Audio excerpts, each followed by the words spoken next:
Assalamualaikum warahmatullahi wabarakatuh. Welcome back to my channel. Salam dan bahagia.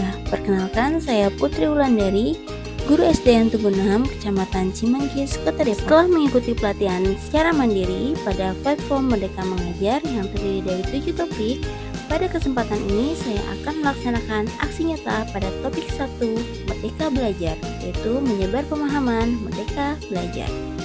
Pada topik Merdeka Belajar, kita diharapkan dapat memahami gagasan dan prinsip pendidikan berdasarkan pemikiran Ki Hajar Dewantara.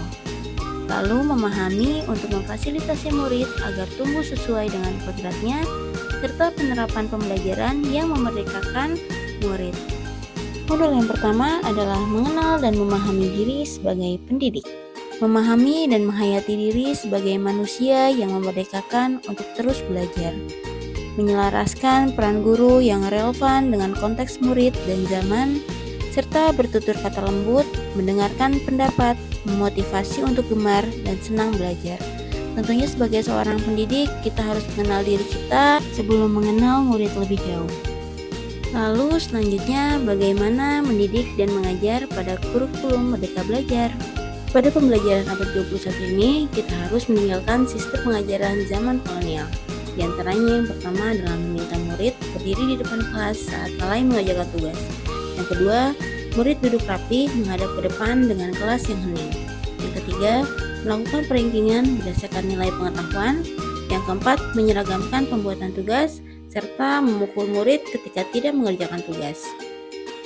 Sudah selayaknya menjadi seorang guru, kita bisa memberikan contoh yang baik, memfasilitasi siswa, membuat media yang menarik, serta membuat pembelajaran yang bisa menyenangkan bagi siswa.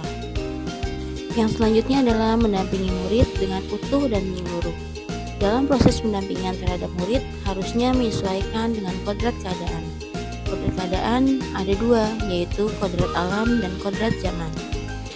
Kodrat alam berkaitan dengan sifat dan lingkungan belajar siswa, sedangkan kodrat zaman merupakan isi dan irama zaman ketika anak berkembang, karena setiap individu tidaklah memiliki potensi yang sama. Dalam mendampingi murid dengan utuh dan menyeluruh, kita juga dapat menerapkan asas trikon yang terdiri dari kontinu, konvergen, dan konsentris. Asas trikon ini diharapkan dapat melaksanakan pembelajaran yang berpihak terhadap murid. Selanjutnya adalah mendidik dan melatih kecerdasan budi pekerti. Kecerdasan berpikir murid harus dapat mengembangkan budi pekerti atau watak murid yang tidak hanya dibentuk di sekolah, tapi juga dalam keluarga dan lingkungannya.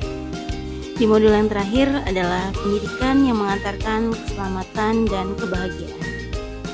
Keselamatan dan kebahagiaan anak menjadi impian setiap orang tua. Pendidikan di rumah atau di keluarga menjadi tanggung jawab orang tua, sedangkan pendidikan di sekolah menjadi tanggung jawab kita sebagai seorang guru, di mana guru harus bisa menciptakan pembelajaran yang berpusat pada siswa dan pembelajaran yang menyenangkan serta membawa keselamatan dan kebahagiaan bagi anak-anak. Demikian pemaparan aksi nyata dalam topik Merdeka Belajar. Terima kasih telah menyimak. Mohon umpan baliknya ya. Wassalamualaikum warahmatullahi wabarakatuh.